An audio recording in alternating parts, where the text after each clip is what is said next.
Bienvenidos al episodio 36 de las conversaciones del trilema energético. Hoy María Luisa y Ham conversan sobre 3 temas de actualidad y el impacto que tendrán en la nueva transición energética. ¿Qué vislumbra el acuerdo entre la Unión Europea y Estados Unidos? ¿Se cerrarán las nucleares en España? El Real Decreto sobre energía no se ha aprobado, ¿y ahora qué? María Luisa, Ham, todo vuestro. Gracias, Teo. Y bueno, aquí estamos, María Luisa, en este capítulo para tratar temas que son de actualidad. Tenemos el reglamento que no ha salido, tenemos el acuerdo entre Europa y Estados Unidos y tenemos localmente en España el debate de las nucleares y qué va a ocurrir con esto. Parece que nos vamos de vacaciones, pero está claro que el mundo de la energía no nos deja tranquilos. Entonces empezamos por donde quieras. No sé si por el Real Decreto Ley que finalmente ha sido rechazado en el gobierno y que permitía y aliviaba muchos trámites administrativos, pues para temas de almacenamiento, para temas de movilidad, y que en este momento pues es como un varapalo para las renovables, porque vamos a tener que seguir operando como estábamos hasta ahora sin este Real Decreto Ley. Es un varapalo para las renovables lo del reglamento y las otras, porque el acuerdo con la Unión Europea, al margen de los detalles, en el fondo lo que viene a decir conceptualmente es: queremos quemar gas y seguir quemando mucho gas. Bueno, ya nos lo dijo Josep María Salas en el capítulo 35, este trilema que siempre habíamos pensado tú y yo, que era un triángulo perfecto, realmente se está desplazando y se ha desplazado hacia la garantía de suministro. En este sentido, una Europa que no tiene combustible autóctono, pues necesita para comparar, o no para comparar, para equiparar a las renovables intermitentes un respaldo seguro. Y este es el gas, es el carbón o son las nucleares. En su día nos hablaba Yolanda García Mezquita de la Unión Europea que las renovables tenían un punto importante en cuanto al autoabastecimiento, a reducir dependencias, pero esto con el acuerdo no se ve. Hemos cambiado la dependencia de Rusia por la dependencia de Estados Unidos.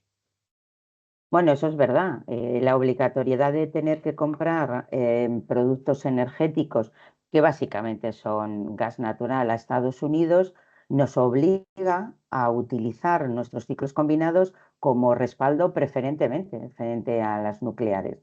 Lo que significa que de nuevo este triángulo en el que tratábamos de reducir no solo la dependencia, sino las emisiones, pues ahora se está desplazando. Vamos a seguir quemando gas al precio que marquen los mercados. Bueno, no quiere decir que vayamos a cerrar las renovables, pero ese respaldo que necesitan obligatoriamente lo vamos a hacer con gas. ¿Y tú crees, mm, ¿Y tú crees que que Europa va a tener la capacidad para absorber el número de terminales de gas licuado suficientes como para recibir esa cantidad de barcos? Porque ahora gran parte del gas que viene de Rusia viene por tubería, digamos. Es verdad que España, por localización geográfica, tiene varias plantas de regasificación en las costas. Y Alemania, después de la invasión de Rusia con Ucrania, empezó su construcción. Pero efectivamente ese es un problema. Yo no estoy segura que la cantidad que está comprometida a comprar la Unión Europea a Estados Unidos y que necesariamente tiene que venir por barco, pueda tener una capacidad fluida de regasificar en las costas europeas. Bueno, igual esto es una oportunidad para España, que así se hablaba, de ser el hub de entrada de gas. Y, y, y luego los detalles, aunque conceptualmente está claro que queremos seguir quemando gas, la realidad es, la Unión Europea no tiene capacidad de compra. Yo no sé si se ha comprometido nuestra querida presidenta europea a algo que luego al final son las empresas las que tienen que ejecutar y pueden decidir comprarlo a Estados Unidos o a donde quieran. ¿Cómo Bueno, ves tú ese compromiso? hay un concepto que ya se utilizó en el tema de la pandemia en el ámbito sanitario, que fueron las compras centralizadas de las vacunas. Cabría la posibilidad, pero esto es una hipótesis, de que Europa se plantee, y yo creo que estaría acertado, una compra centralizada de productos energéticos.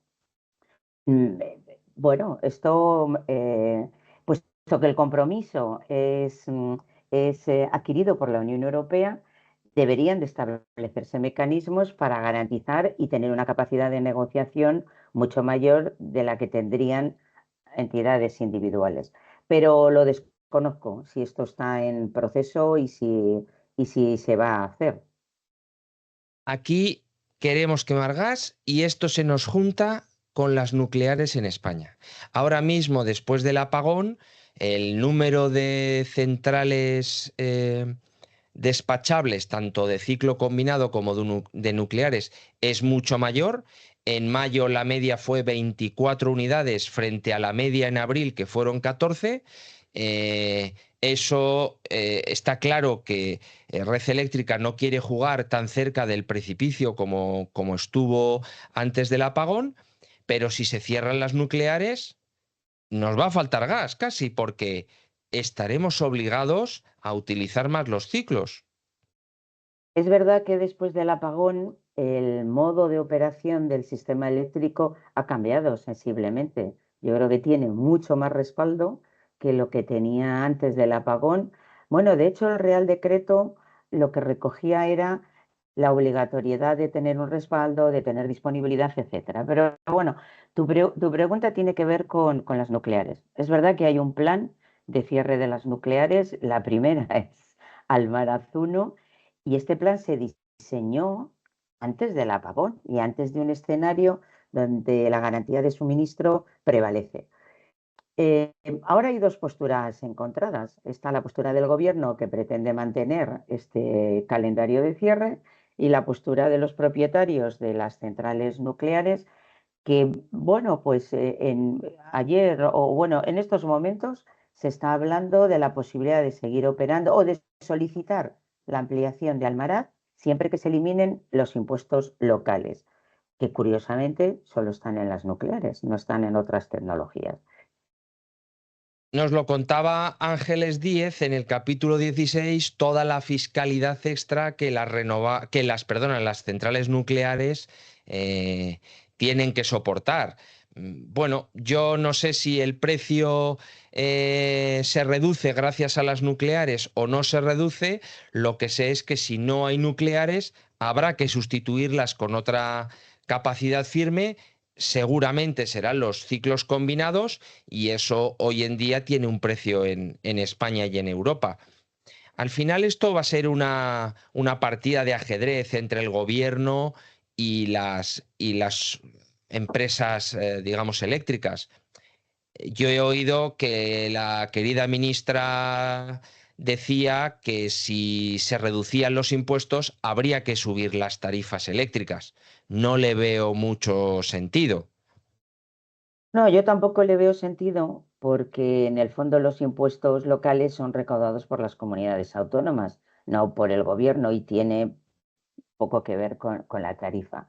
Lo que sí que es cierto es que hay dos tecnologías. Bueno, realmente habría tres.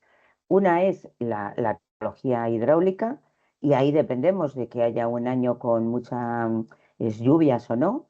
La otra es el ciclo combinado, ah, pero no tenemos el gas natural que hay que utilizar a diario para ponerlas en funcionamiento. Y la tercera es la nuclear, que hombre, sí, hay que comprar uranio, pero no todos los días. Hay que comprarlo una vez cada 18 meses cuando cuando se paran para recargar las centrales. O vamos, yo presupongo que las compras de uranio son más a largo plazo. Entonces, la disyuntiva es, si yo necesito para operar el sistema de manera segura una tecnología de respaldo, eh, Solo tengo esas tres opciones. En una dependo de los mercados exteriores, en otra dependo de la lluvia y otra es la nuclear que quiero cerrar. Bueno, yo creo que quien nos escuche puede tener ya un criterio de cuáles serían las tecnologías más adecuadas para elegir. Te hago una pregunta difícil. En Estados Unidos, los grandes proveedores de data centers, Meta, Microsoft, etcétera, están llegando a acuerdos con centrales nucleares y centrales hidráulicas que les permite decir que siguen trabajando sin emisiones, con una capacidad firme y despachable, sin conectarse a la red. En el hipotético caso de que Almaraz 1 se fuera a desconectar de la red, si llegara el Microsoft de turno y dijera voy a poner un data center en Extremadura bien al ladito de la central nuclear que me va a proveer a mí solito de esa electricidad y no la voy a compartir con la red, ¿eso sería posible? Bueno, por ser posible, hombre, la pregunta es enredada, José Antonio. Por ser posible, yo creo que lo sería. Otra cosa es que el diseño del sistema eléctrico americano igual permite que alguien esté desconectado de la red y tenga un autoservicio de una nuclear o de una hidráulica, yo no lo sé. Y en España el único autoconsumo en este momento que tenemos es el solar, o sea, el que tú pones placas en tu casa. Yo no sé si lo vería directamente con una central nuclear como Almaraz que tiene 1.200 megavatios, ¿no? No sé si lo vería, pero sí que me parece que sea posible en los grandes consumidores de energía asociados a los futuros reactores modulares de pequeño tamaño, 450 megavatios, que puedan estar suministrando a un gran consumidor como son los data centers que son los que mantienen todas nuestras IAs y toda nuestra capacidad de procesado y demás. La posibilidad de que esto ocurra con Almaraz 1, bueno, yo no la descarto porque, bueno, después de vivir Bueno, lo que estamos viviendo, tenemos varias. He citado Almaraz 1 porque es la primera, pero el autoconsumo nuclear puede ser parte del futuro de estas centrales. bueno, podría serlo. Son de gran capacidad, ¿eh? Ahora mismo las centrales son por encima de 1.200 megavatios. Ya después de cerrar Garoña y Zorita, que eran las más pequeñas, estas son ya palabras mayores, ¿eh? Es decir, son casi dos ciclos combinados en algunos casos. Pero bueno, por ser posible, o sea, una vez que Almaraz se desconecte del sistema nacional de suministro eléctrico, pues ¿por qué no? Yo no lo sé. Estamos hablando por hablar, ¿eh? Y es un futurible, muy futurible. Pero quién sabe, ¿no? Quién sabe si a lo mejor el gobierno de Extremadura podría llegar a un acuerdo con el gran consumidor de datos e instalar allí una central, o sea, un centro de datos, no sé. Difícil, Has ¿eh? ti- Difícil. Bueno, hemos visto cosas peores en Estados Unidos, o más difíciles. Pues, Que has citado antes el tema del almacenamiento y las baterías. Con el Real Decreto se han, digamos que algunas de las facilidades planteadas en ese Real Decreto, facilidades administrativas, no se van a aprobar, no se han aprobado, no se van a poder llevar a cabo, pero el Miteco tenía todavía ahí unas subvenciones. ¿Veremos grandes cantidades de baterías y de almacenamiento en la red pronto? ¿O vamos a seguir asumiendo ciertos riesgos como el del 28 de abril? mira, es que yo creo que no hay que mezclar las subvenciones que pueden estar circulando con la necesidad de disponer de grandes plantas de almacenamiento para respaldar la energía eólica o fotovoltaica. Claro, el decreto lo que hacía era aliviar algunas de las trabas administrativas que estaban asociadas a la implantación de grandes parques de baterías. Y esto, pues es que te da igual que tengas subvenciones o no. Si resulta que para la tramitación de un gran parque necesitas un número de años, pues eso ya no te sale rentable. Por otro lado, las cuentas asociadas a instalar un parque con baterías o sin baterías tampoco salían cuando alguien hacía sus cuentas. Y esto una subvención tampoco lo palía. Las subvenciones están dentro del marco de las ayudas de Estado y, hombre, pues te ayudan a desarrollar tecnologías nuevas, novedosas, a una implantación diferente, pero desde luego no una operación comercial. Luego, las subvenciones se van a poder seguir dando pues, a través de la ley de subvenciones, pero para mí el problema es que todo aquello que el Real Decreto aliviaba y que permitía que las baterías entraran en juego dentro del mercado, como puede entrar un parque eólico fotovoltaico, pues ahora pues, no es posible con ese Real Decreto. Si no tenemos esas baterías, el respaldo de las tecnologías renovables va a tener que seguir siendo de lo que estamos hablando ahora. O sea, no van a poder ser las baterías. Podrían tener algunas otras soluciones de electrónica de potencia que también se han manejado, como son las tecnologías síncronas sintética, pero eso supone una inversión de los parques actuales. Canarias lo tiene, dicho sea de paso. Entonces, las baterías eran una ayuda, claro, o sea, este Real Decreto era una ayuda. Y mientras esto no ocurra de manera masiva, pues vamos a tener que seguir operando como está operando Red Eléctrica en este momento, con unas ciertas garantías de respaldo, claro. No sé si sabes que Alemania ha aprobado recientemente la incorporación de un número relevante de gigavatios de gas, de plantas de ciclo combinado de gas.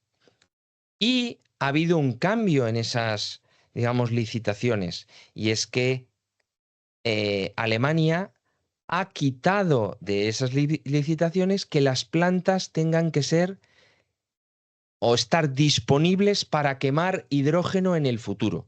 Al final, si tú compras una turbina o un material que hoy queme gas, pero que en el futuro pueda quemar hidrógeno, pues es una tecnología más complicada porque no se quema igual gas que hidrógeno.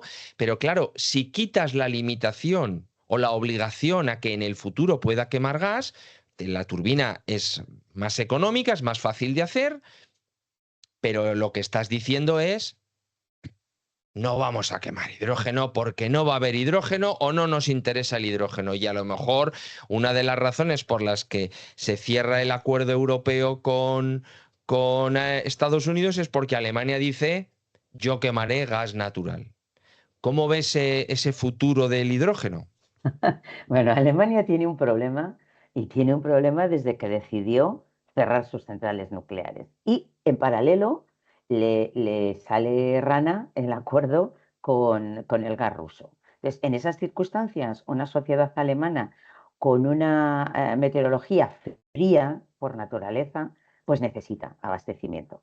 Claro, en el escenario en el que yo quemo gas por casualidad, pues también quemo gas y que sea de hidrógeno, pero si ahora tengo que quemar gas obligatoriamente porque no tengo otro suministro y porque tengo otros problemas asociados, he cerrado las nucleares, pues hombre, la limitación de tener que quemar hidrógeno, yo entiendo que la hayan quitado, ¿vale?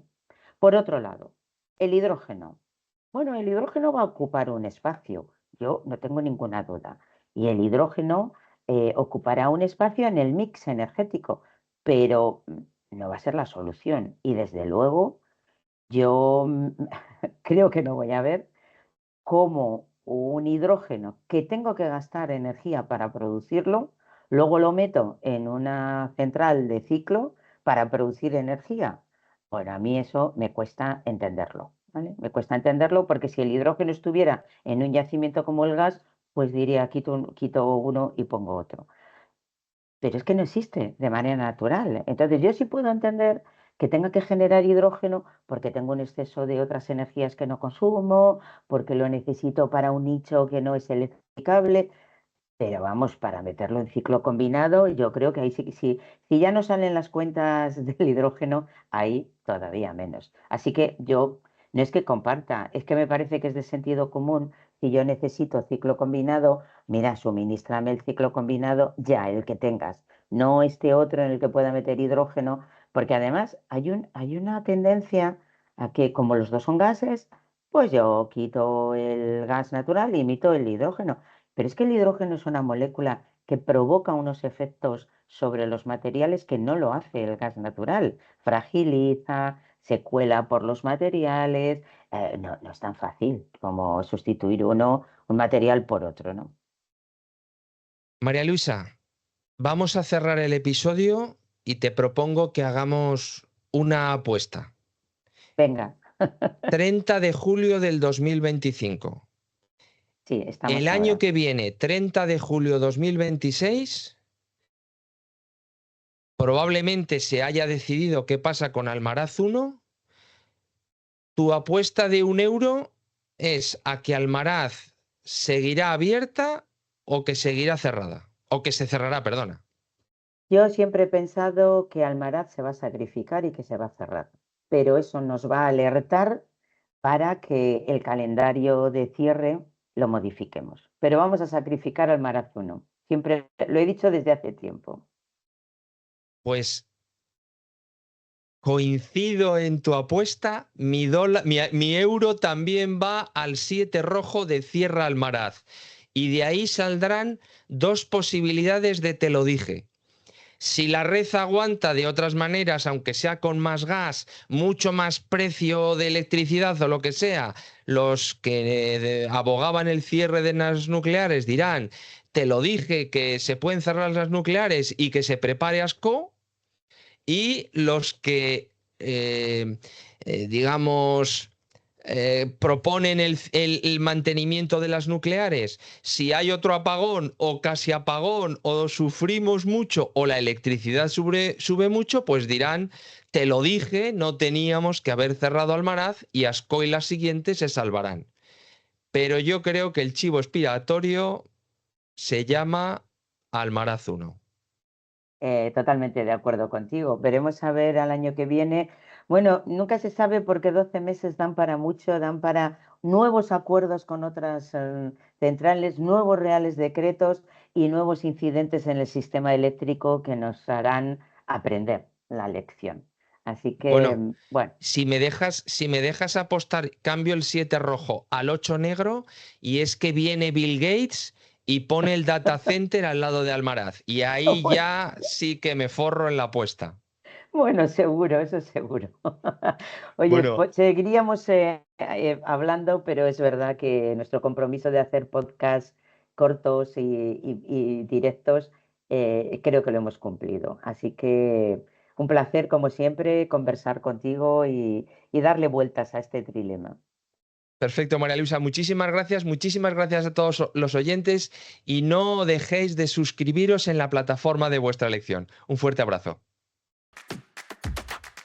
Esperamos que os haya gustado. En el próximo capítulo, hablamos con otro experto del sector sobre el trilema energético que te va a encantar. Asegúrate que nos sigues en LinkedIn y suscríbete gratis al podcast en Spotify o en la plataforma de tu elección, Amazon, YouTube, iVoox o Apple para no perdértela.